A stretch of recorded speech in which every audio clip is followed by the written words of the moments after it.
Here's what I don't understand about AIG. You know, you say it's been nationalized, and the company agreed to be nationalized, in effect, because it didn't have the cash that it needed, right? Didn't have the cash. Right. So it had to go to the government. Well, why were there no banks or no group of banks that had the cash for AIG? Why did they have to come to you and me and the other taxpayers?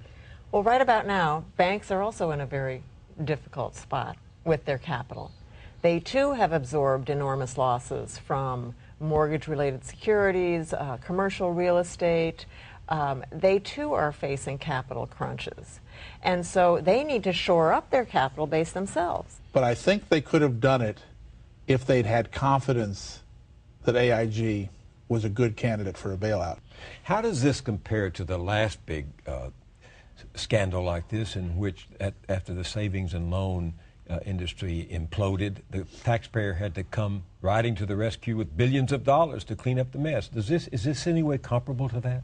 This is worse than that, I think, Bill, because, for instance, it's way more complicated. The S&L crisis was largely commercial real estate and also multifamily homes.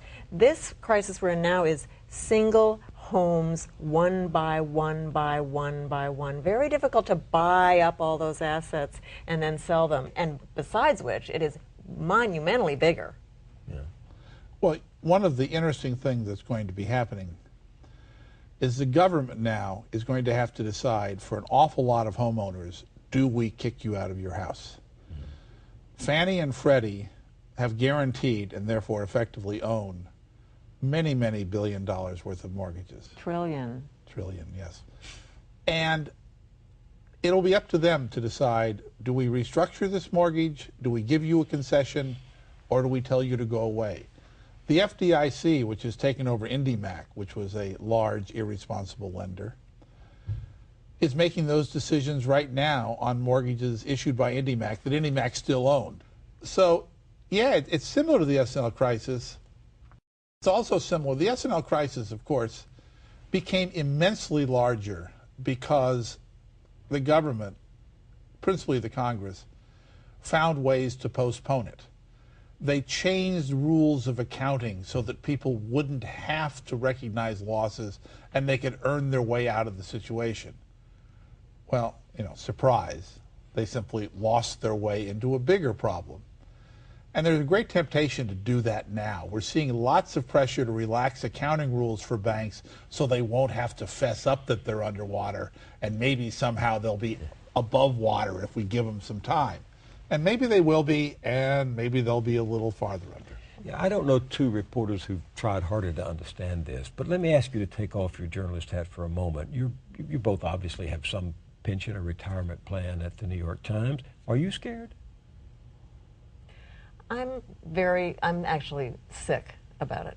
I wouldn't say I'm scared, but I'm kind of distraught about it, just because, not for myself, but for all the people out there who work very hard, work 2 jobs, trying to make ends meet, wanted to buy a house, got ripped off by some lender. I mean, call me a bleeding heart, but I'm sorry, these people didn't understand what they were up against. One of the trends over my lifetime is that people have been forced to take more and more risk. When I was young, most people had pension plans at work. They, of course, had Social Security. Those pension plans said, we'll pay you so many dollars a month. Those kind of pension plans are vanishing. Instead, people were forced into 401ks, and they had to decide what investments to make. So we are more dependent on the state of the financial markets, this generation is, than most of our parents ever could dream of being. Are you scared? I'm worried, yes. This is completely unprecedented in my lifetime. I'm fascinated. Things have happened that I didn't see coming and would have dismissed as unlikely. It was only a few months ago that I had Wall Street CEOs complaining to me that their stock prices were so low because the press was mean to them and we didn't appreciate what wonderful business strategies they had. And, if they were cheap then, boy, they're cheap now. At the moment, Secretary Paulson is clearly scrambling, but that's to be expected. You know, we don't fix the roof during the hurricane. We just try to deal with the winds. And once it's over, we can discuss how the roof should be built. Next Friday night is the first debate between the presidential candidates. Think a moment, and if you had the option to ask the first question on this issue, what would you ask?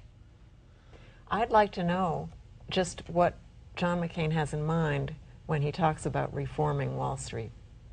Because I think those are very easy words to throw out there, and people might respond to them because, of course, we all know that there is something broken and there is something that needs reforming. But just exactly how is he going to do that? I'd like to hear the same thing. I would hope the candidates would avoid the easy denunciations of the greedy, rich Wall Streeters who are destroying the country, which we've heard from both of them, because that doesn't sell anything about what you're going to do about it. Neither Obama nor McCain have any real economic experience, and both are now talking like reformers. Let's reform Wall Street, McCain said this week after 24 hours earlier saying that he didn't think the taxpayers should bail out AIG. He changed his mind. Obama has looking for that populist voice that he had back in March of this year before he got the nomination when he was talking about Wall Street greed. But both of them are now talking about reform. What's the first thing that either one of them could do as president, if elected, that would convince you hard-boiled reporters who've been studying this a lot longer than the presidential or vice presidential candidates? What's the first thing they could do to convince you that they're serious about this? I would like to see them put some very tough cops on the beat at the SEC, the Securities and Exchange Commission, in the bank regulatory units. I would like to see, and I don't care if they come from, government. I want to see them with a CV that looks like they're willing to take on the status quo and stand up to pressure and power. One of the interesting things is that you've had people at any number of government agencies in recent years who did not believe in the function of the government agency. And, I agree with Gretchen. They need to put in some people who will be vigilant. They also need to put in some people who are smart enough to avoid the simple cliches of economics. Do you think it's true that this crisis today is the result of a sustained ideological push to let the markets do what they want and get the government out of the way? I think that the free market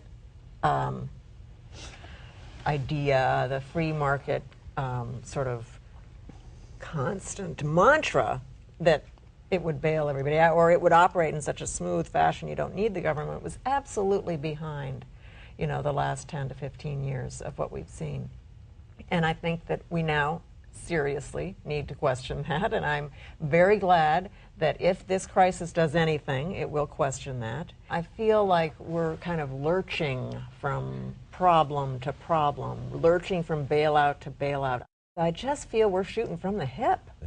Floyd, Norris, and Gretchen Morgenson, thank you very much for being with me on the Journal and talking about these issues.